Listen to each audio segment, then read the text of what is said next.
व्यवस्थित दाराने म्हणायचं. 10 रुपयाला 1 किलो. 10 रुपयाला गड्डी. 10 रुपयाला खाली म्हणा. खाली ठेवा ना 2 मिनिटं. 10 रुपयाला गड्डी. हा का? आणि कोथिंबीर कशी दिली मावशी? 10 रुपयाला गड्डी. 10 रुपयाला. आणि ते कांदे बटाटे कशी दिले?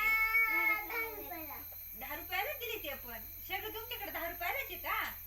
अगं बाई बाई, कुठले आहे तुम्ही मावशी? कोलारवरचे का तुम्ही? कोलारवरचे. तुम्ही कोलारचे का? हा. काय नाव तुमचं? कोलारवरची मावशी. कोलारवरची मावशी तुमचं नाव आहे का? हा. अगं बाया बाया बाया. आणि तुमच्या घरी कोण कोण राहतं? शोधाबाई.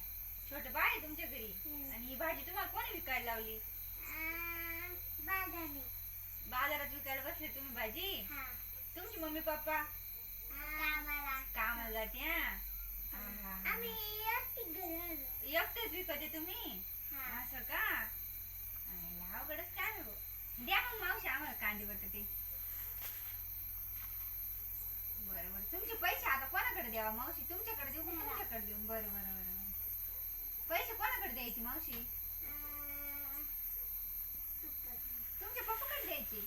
आज तुमचे पप्पा तर कामाला गेले ना. ही तुमची मोठी बहीण आहे का? कोणी? मोठी बाई. मोठी बहीण आहे. असं का? काय नाव आहे तिचं? काय? पायल नाव आहे. आणि तू शाळेत जाते का तू बाई? शाळेत जाते का? कितवीला आहे?